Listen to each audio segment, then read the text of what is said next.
So what you see right here is actually about probably about, I don't know, 2.5 pounds of PLA and broken dreams. It does work. So the gears that are in this clock right now are old gears, specifically the ones from, they're actually directly from the fire clock. Before I put this next to a flamethrower, it actually did run. It would actually go through multiple full weight cycles before stalling on me. But after, you know, the whole flamethrowing clock video, I'm not sure why it seems to stall quite a bit. Let's real quick cover, before going any further, what you actually will need hardware-wise to print this. I designed this to be printed on my Ender 5 at a 0.3 millimeter layer height.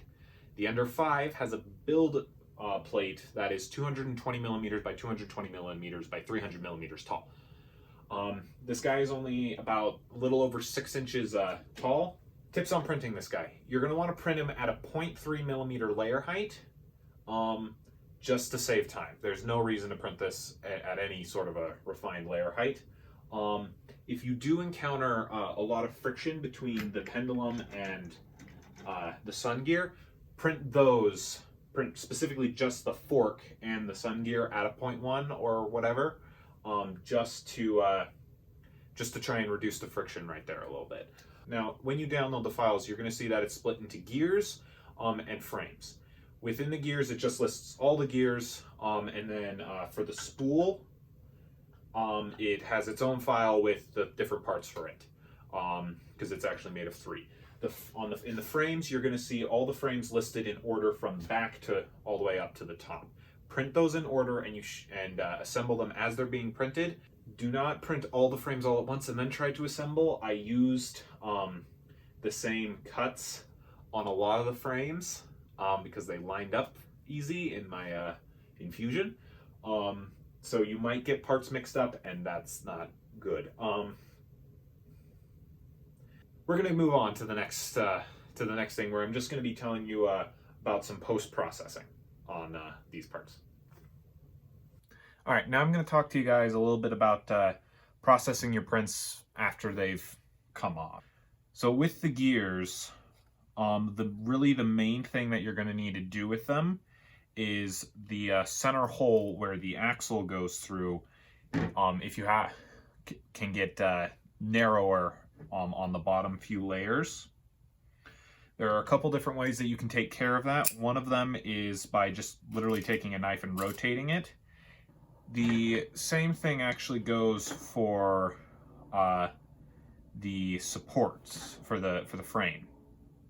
So this specific piece, when I printed it, I needed to put supports under this whole area.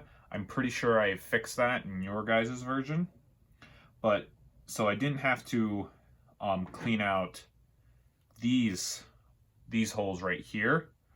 No elephant's foot happened there, but it did happen on that guy and on these other two. The next piece that I would actually want to talk about is the Pendulum. So the Pendulum is actually printed in 4 pieces. It has the upper fork, the lower weight, and then 2 covers to just make it look a little solid. Now with this one, it will need to be glued at the joint right here. And as you can see, there are 5 slots for weights to go. The reason I made it so that there was room for so much weight is because if you find that your clock is running a little fast, you can actually move a little bit of the weight lower, and if you find that it's running slow, you can move it a little bit higher. The length that I made this clock to run at is actually the dead center of this. The piece that you're going to end up spending probably the most time on is the spool. So the spool prints in 3 parts. You have the casing, then you have the ratchet, and the carry. So when you're placing this guy in the clock, you're going to want the spool case to be on the lower side. Yours is going to look a little different right here. Like I said, I am using old parts. So yeah. Now, the main thing that you might have to process is actually this groove. Now, I believe I've gotten it so you won't have to worry about it, but because this is an old part, I have done processing on this. So basically, these two parts meet and run along this groove to help keep them in line with each other. If you find that when you put the two together without the ratchet in place, you can't spin it freely, what you're going to want to do is take either a knife. I actually found that a small screwdriver works really well for this. Files, sandpaper, everything, and just smooth down and narrow the inside and outside of this guy, and then also this one. Now this one's a newer part and this one's an older part, and I adjusted this one so that it should work just fine for you. But if you do find that, don't worry, it might just take you a little while. But how you actually assemble this guy is you want to remember that this guy is going to be, it needs to go into this guy and lock when rotating in the counterclockwise direction. Now, in order to do that, you might be tempted to just put this in, oh, it works, and then set it there. You're going to need to flip it so that when you put them together, that's when it actually will work. In the next little clip, I kind of ramble a little bit, but basically what I cover is use pliers and occasionally a hammer to seat down stubborn clasps, and scrape off elephant's foot with a knife. So if you want to just skip over that, go right ahead. It should be around this time code.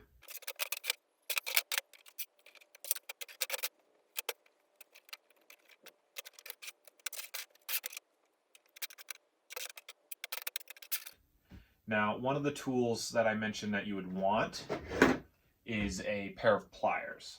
And that's just because I find it's one of the easiest ways to actually seat everything down properly. Now, I can't really get a good grip with the pliers here, which is why I also recommended just having a hammer on hand. Just to give things a quick tap to get them all the way seated down. So right here is actually going to be the first ones that go together that are facing in the same direction. So when you're putting these guys together, any elephant's foot that formed is going to be fighting against each other. If you find that is the issue, just real quick, take a knife and shave off the elephant's foot on the side that sticks out. See that the bottom of these things stick out quite a bit just because I have my bed. When I was printing this, I had my bed a little too close. So what you want to do is you want to take the knife, and you're not even really cutting so much as you are just scraping. And with just that little bit of work, you can already see that is a lot closer to true. Oh, sorry, my cat's wanting me to pet him. I'll be right back.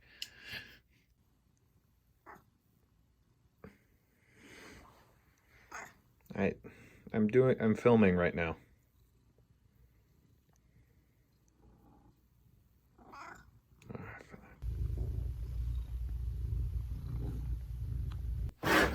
And I'm back. Okay. So, after you have shaved off, so I just cut it there. Because the rest of it was literally just me putting on the pieces and occasionally scraping off some elephant's foot. Overall, putting these things together shouldn't take you too long. Now I'm just going to real quick be going through actually assembling the clock. So this guy right here is your base frame. The point with the highest number of arms on it is the top of the clock. So the very first frame that you're actually going to be adding is this one right here. So it's shaped like a house, just like that. So next you're going to want to place down one of the 10 millimeter spacers on that middle strut, and one of the 2.5 on this end. So on all of the spacers on the tops of them are actually modeled in how many millimeters they are. With printing they kind of get smudged, but you can make it out decently.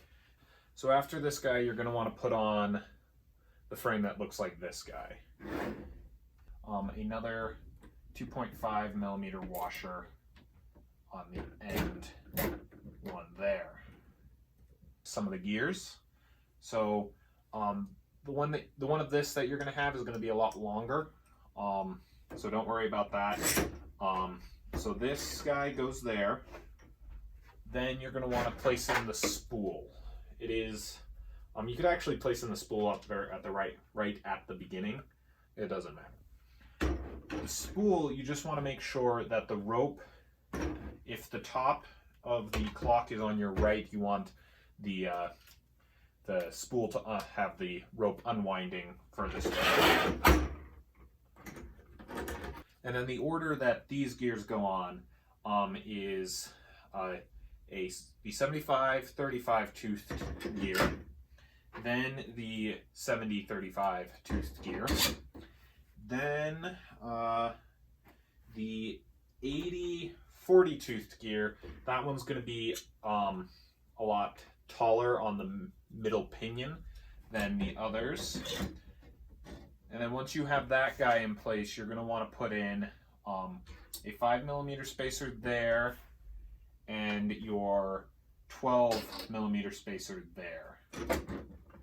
And hold off for the moment on the 90, on the last 90-25. We're moving on to a frame that goes onto the top up here. Now you're going to want to be putting a 4 millimeter spacer there, the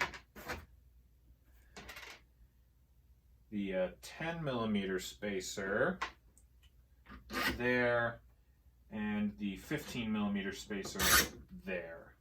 Next piece to go on is this guy right here.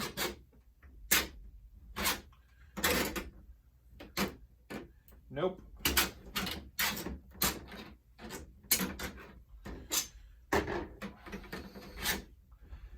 You're going to want to take off the 85-30 for just sliding this guy into place. Now here we can actually start putting in some more gears. So you're going to want to put in the 60 toothed, 12 toothed down there, with a 7 millimeter spacer on top of them. Then you're going to want to take your 60 and 30 tooth, the one that's super tall, and put him there. Then you're going to want to take, I believe this one's not labeled.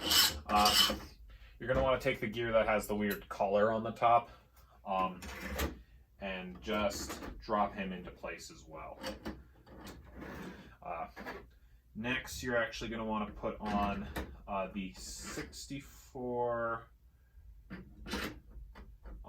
16 right there. Yours is going to be a lot thicker than mine. So before we put on the next frame, we're going to want to be putting this guy, the 90-25, in his spot.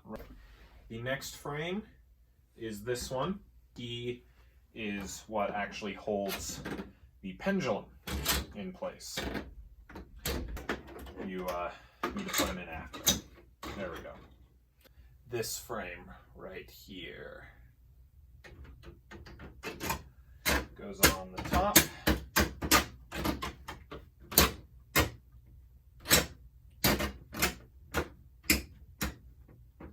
There we go. And yeah, that's much better. All right. Now for the pendulum, you're gonna want like 2/4, or I use those 2 washers. I found that to be about the right weight for the pendulum to work its best. And then also when looking at the arms, this spiked wheel is going to be rotating counterclockwise, and you want the side that has the vertical slant on the end of its arm to be on the moving away direction, if that makes sense. You want to grab the support that has a hole right there and then just shifts this back a little bit. And then what you're going to do is take the 40 by 10 tooth gear, set that down, then take the 48 by 16 tooth gear, put that down. This guy. Yours is going to look slightly different, but what it does is it just slides down over the shaft of the 90 toothed gear right there and rests on that pin right there. What it does is it actually shifts this axle back by 1 millimeter so that you can put this 91 tooth gear right there. And the last gear that you're going to actually need is this 16 tooth gear that just slots in right there. And now you're just putting on the last 2 frames. So the second to last frame that you're going to be putting on is this one. So then we take the top frame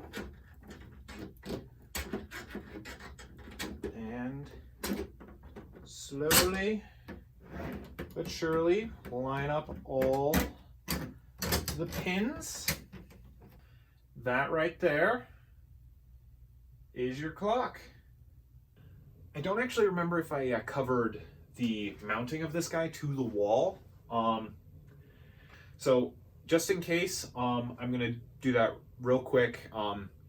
This guy has 3 holes in these supports here on the base to allow screws to go in. They are slanted in such a way that it will kind of lock the screw on, so you don't really need to worry about it falling off. And then there is a screw hole just below the tip of this and just above the base down here. Those are just in case you are worried about it falling off the wall. Now, I only have 1 screw up at the top, and I have the screw down here to keep it from twisting. And that has been enough for me. Now, I would recommend putting in all 3 of these, and hopefully that'll be enough to keep the weight from causing the clock to tip. If that's not, you are most likely going to need to put a screw down here. And if you do that, you're actually going to end up having to assemble this clock while it's on the wall, because there's no real way to actually reach that screw with it assembled. So, sorry.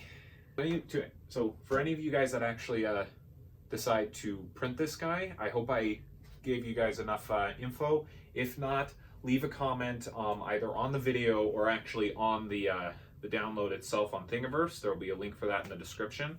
And I'll either try and talk you through it, or if it's a tweak that needs to be made to the model, I'll be more than happy to do that. If you have any ideas for things that you'd like to see me build, or tips on how I could have made this better, leave a comment, even if it's just like make the frame better. Honestly, I've been spending so much time on this that would probably be revolutionary to me. But yeah, was it dumb to have this clock not running? Was it dumb? And yeah, was it dumb to make a video about a clock and then not have it run for